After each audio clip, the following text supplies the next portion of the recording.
So the Sheffield Innovation Spine, I thought I'd tell you a little bit about what it is, what it isn't, and where we are on the journey and how you can get involved. And hopefully you'll have questions for me when I'm talking with Mel.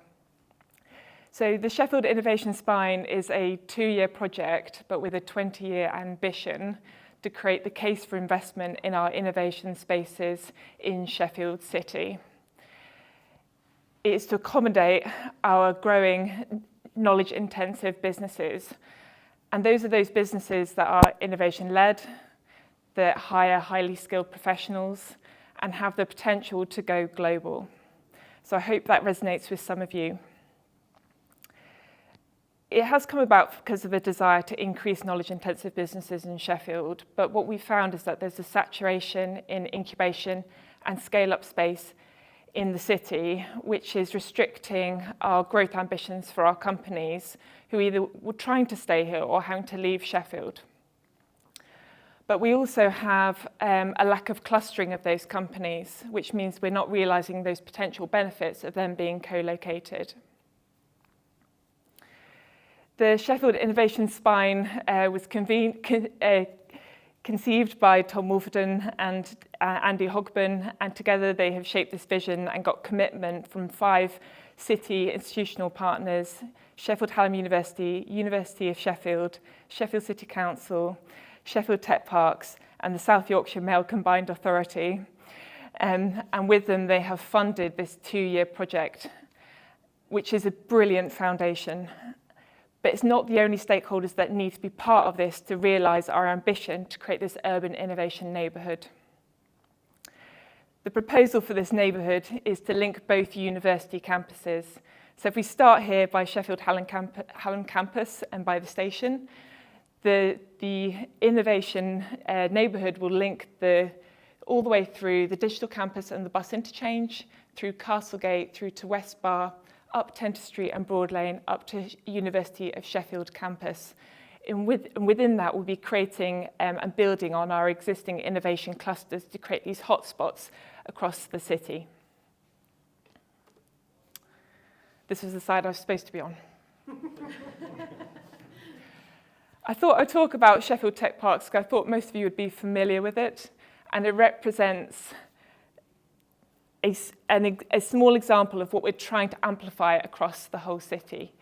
So started in 1988, it was established to support the city's digital and tech community. And with that, it provides not only co-working space, offices, and now labs, but it also reinvests its profits to support that wider ecosystem. And with that, delivers things like the Cooper project to support those that are thinking of testing to start their own businesses.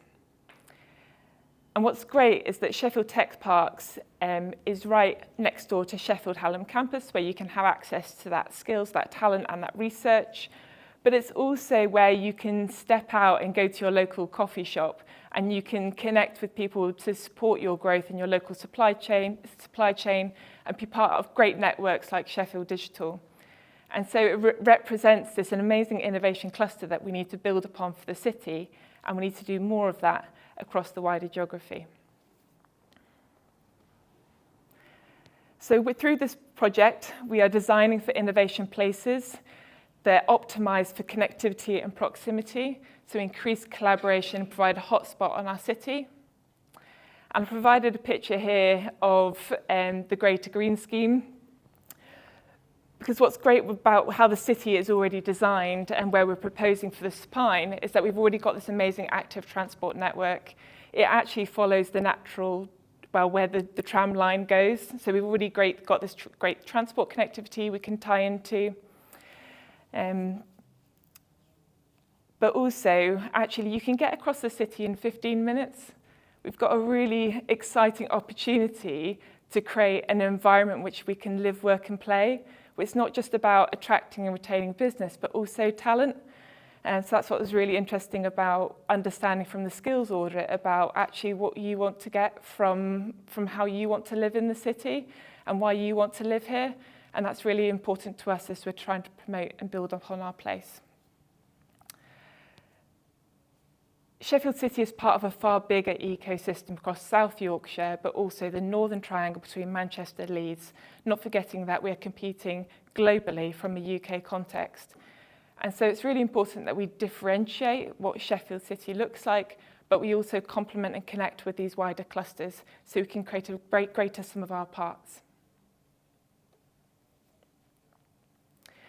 So I've talked about the city working in partnership to deliver the Sheffield Innovation Spine, but even though I'm already 4 months into a 2-year project, the main thing that's been keeping me busy is trying to understand all the different strategies that have been recently launched in the last couple of years in the city. And the good news is I can say that they all talk to one another. They are all integrated, and what's great is it's creating the foundations for us to grow an amazing place, which includes things like our homes, our transport, our energy and our digital infrastructure. And particularly want to call out the local growth plan that came out just before Christmas, because that really shouts out what our strengths are from an economic basis. Should probably also pick out that actually you can already see a lot of investments underway.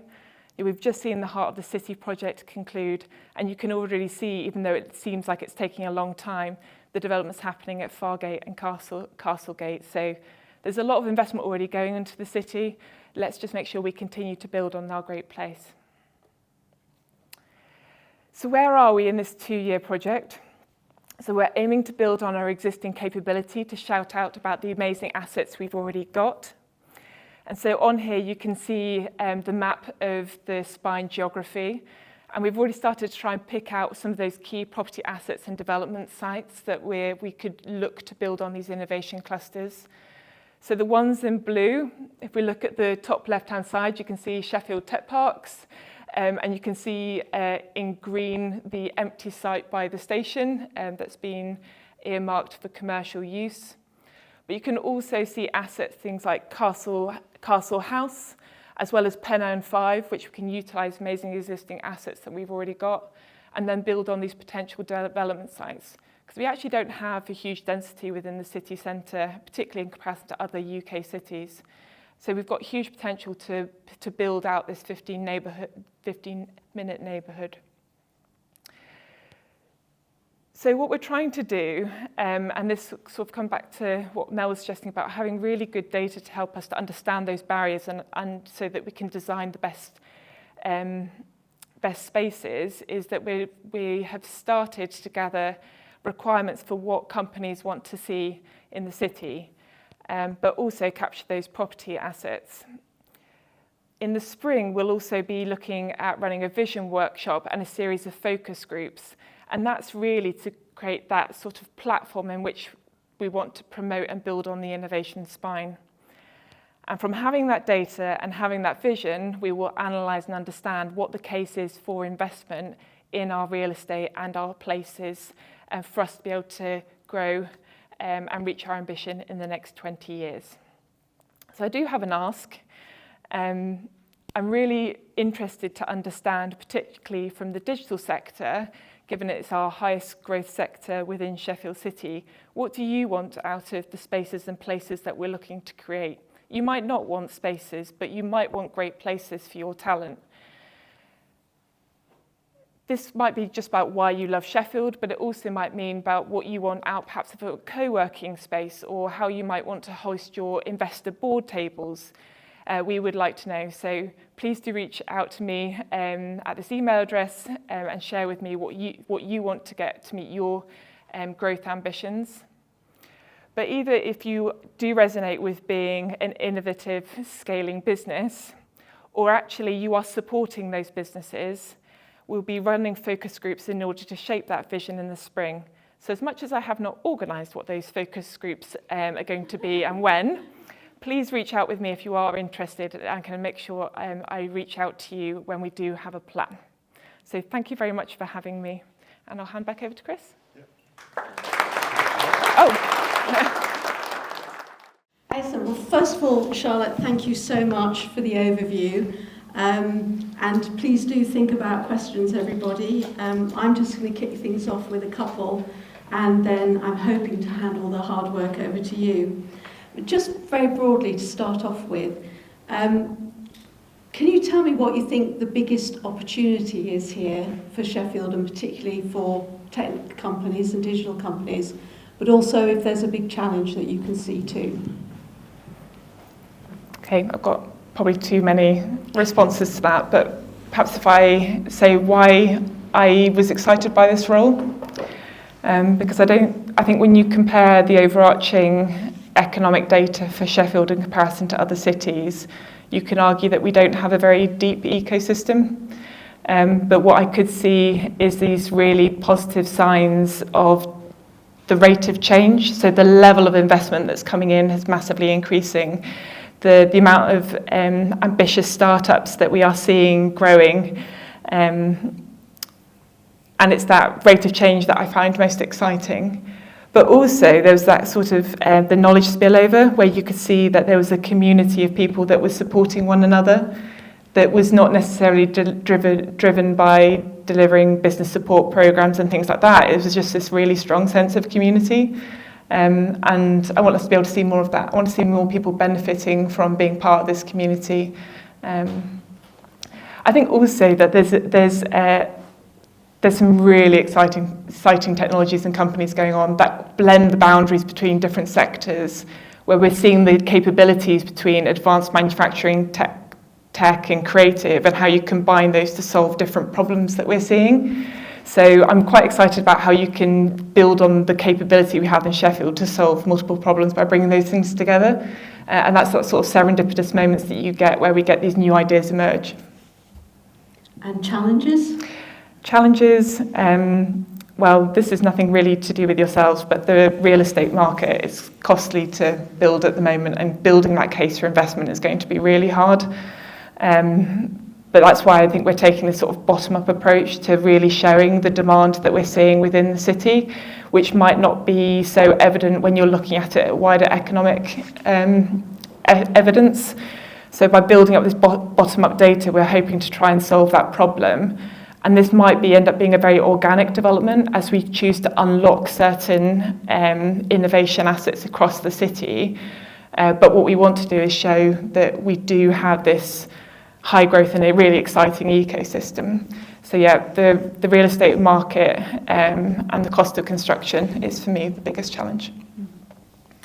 You mentioned in your presentation that there's a lack of clustering in Sheffield, and I'm interested to hear what sort of conditions are we not meeting? What sort of things need to change to make clustering more productive here?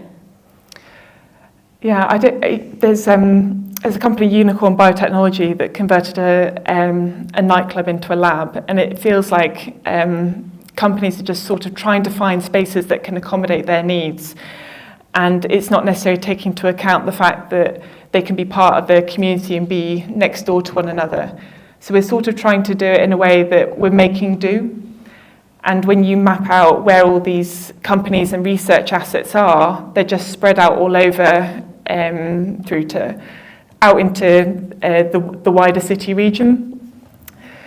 So in part, by actually making people more aware of where these companies and research assets are, I'm hoping that actually people become more attracted to join those places. So in some respects, it's become self-fulfilling. I think that's what's quite powerful about what's happened with Pen95, with Flux coming in and having that launch party, is that actually you say, come join me, come be part of this community, and then you attract more companies to join. So how we promote you and where you're based and where you want to collaborate and connect, I think we can attract more people to join. So you've talked a lot about spaces and having the right sort of space in the right place and being able to get to that. But there's more that needs to go on. It's just not just about physical premises. To make the ecosystem sing, there are those intangibles that need to happen as well. What's your view on that? Is that something that the Spine project is going to look at? Yes, so we have quite a focused mission for the next 2 years, which is about spaces. It's the physical infrastructure. But actually, this is about people. This is a bigger innovation ecosystem, and we all have to move together. And we all have to be able to be connecting and communicating to one another so that we continue to strengthen what this looks like. So that includes things like the skills agenda. It includes, do we have all the right social networking assets, the right business support at the right stages, the right investment coming in to support those companies in their growth, but also the local amenities and the supply chains, and does that also create that great sense of place? So we all have to be working together, and the city working in partnership on some of these other projects, I think, shows a positive sign, but we need to continue to do that. That's wonderful. Before I carry on, does anyone out there have some questions for Charlotte? Yes. Hi. Is there a plan to seek other regions to start up in the Spine, as well as just Sheffield-based companies? Yes. So it would be to attract some... Oh, yes. So is it about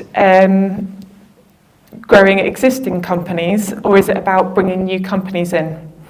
And it's both. So most forms of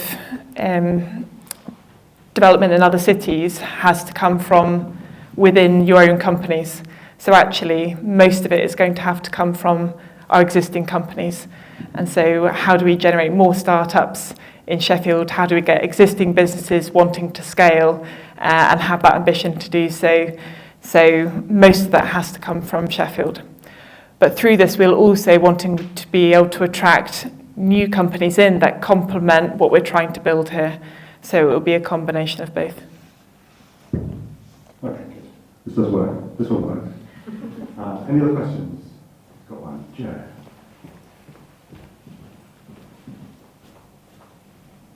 Hi, we're Pendle, based in Carlisle. I'm Joe, and as Chris already said, whenever we look at office space in the city, so we're hitting in a residential development today, we find very long leases, we find unkept promises about when property will be ready, and they're not flexible for the kind of scale that Pendle's trying to bring, because we're talking about 25-50% growth a year at times, and we want to be able to have a space where we can start, continue to expand. And I wonder, how's that going to change? Because I've not seen the kind of properties that are coming available recently. We've been to every one of the new buildings of the Harvard City movement, development, and they all have the same problems for us.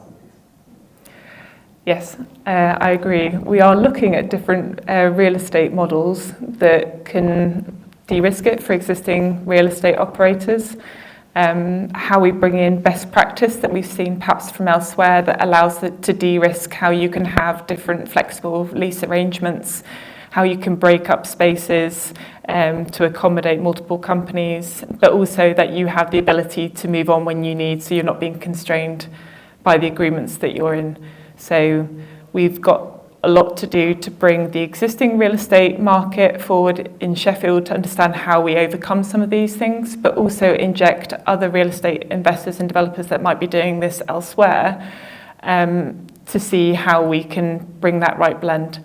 So yeah, we're exploring models, and if you hear of any models elsewhere, then this is the research I'm currently carrying out. Any more? No? I've got another one. If not, or Chris, maybe you have one. I have many. Okay. You can have one. Well, how about this one? So you and I both watched the Centre for Cities deep dive, I mentioned earlier at lunchtime. And I posted on LinkedIn, people might have seen this, about looking at the comparison between Leeds and Sheffield against the 5 kind of key metrics that Centre for Cities looked at in their city's outlook report for 2025.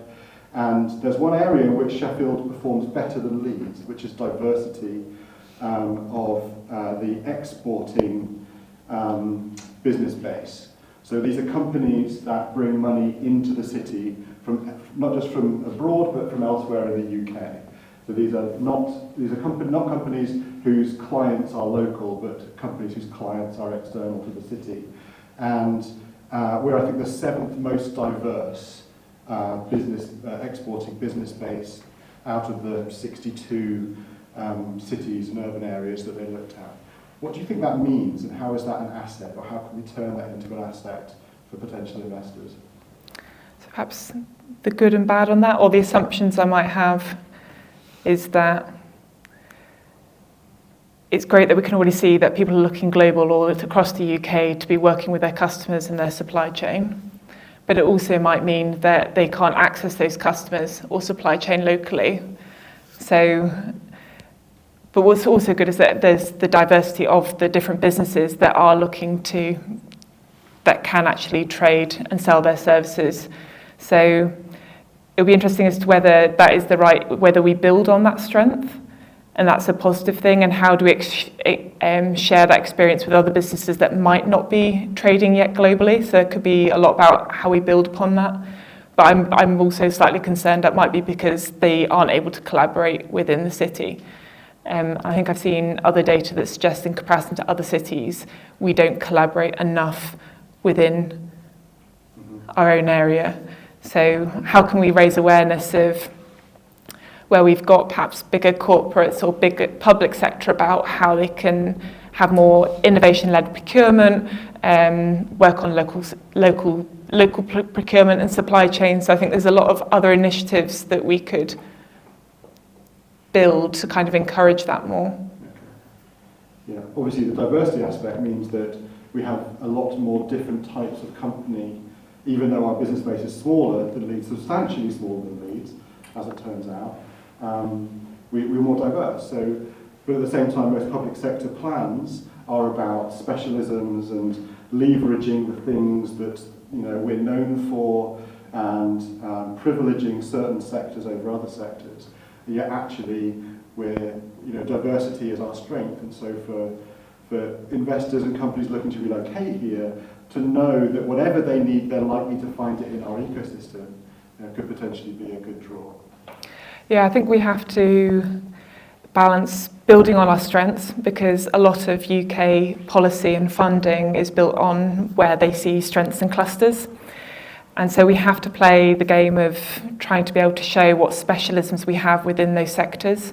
And I think the local growth plan sort of builds those sort of broad buckets.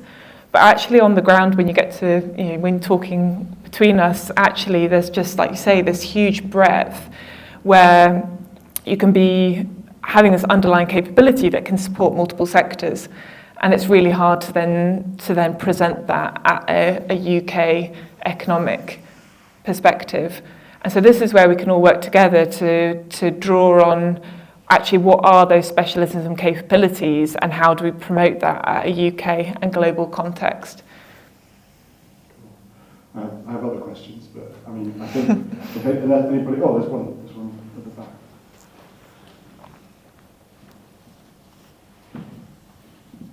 Thanks.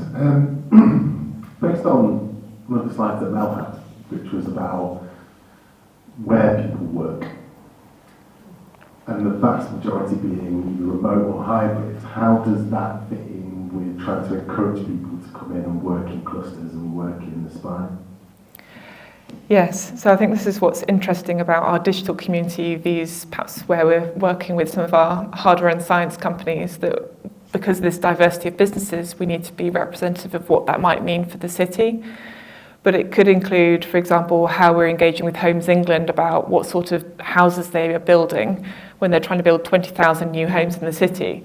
How does that sort of attract people to come and live in the city, either from the Sheffield City region or from elsewhere, that we can attract that talent? It could also be about how we want to connect and move, not necessarily within Sheffield, but also to the wider region in the UK. So how we connect to the likes of London or Manchester Airport, where you might be wanting to meet your customers. So it's really important, not necessarily just because we are focused on the physical spaces within the spine, but the wider stakeholders we're talking to. It's really important that we represent how that wider infrastructure is built to meet the needs of our talent and knowledge-intensive businesses. Thank you. Anyone else? Yeah, one here. You mentioned that this is a 2-year project with a 20-year vision. So I've got two questions for you, really. What does success look like at the end of the 2 years, and what happens after that? Very good question. I'm taking quite a data-driven approach to sort of lay the foundations as to what a 20-year ambition would look like, but also between all the partners, we're going sort of back to basics to make sure we outline the objectives, not for the 2 years, but the 20 years, and put in place the right working group that will continue to function beyond those 2 years, so that we know how we manage inward investment opportunities, how do we support high growth companies, how do we continue to evaluate property and planning to meet our innovation company needs. The likely outcome is that we have an innovation infrastructure plan, so we know what type of infrastructure we need and within some timeframe commitment. And we have the existing real estate developers and investors on board within the city, but we've also attracted others who might want to come on board to also support the realisation of those plans. There might also be other things that we were able to do within the 2 years that might support things like supplementary development guidance to the local development plan, but it all depends on how these other strategies and plans play out in what's been a very busy couple of years for the city.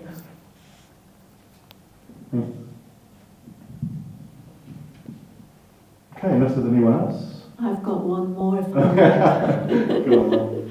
So, what should digital tech businesses be thinking about and doing now to make sure that they can be part of all of this as it develops?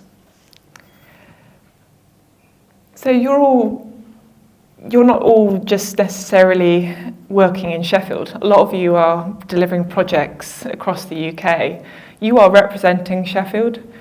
You have an opportunity also to think about who you want to collaborate with and be part of the Sheffield community. They don't necessarily have to be physically based here, but we all can lean in and promote what an amazing place we have.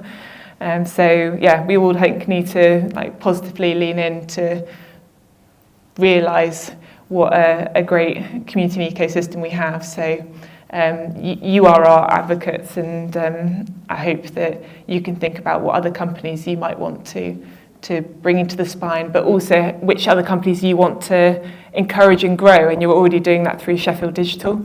That'd be my core ask for the digital and tech community. Excellent. Thank you very much indeed, Charlotte. Thank you. A big round of applause for Charlotte.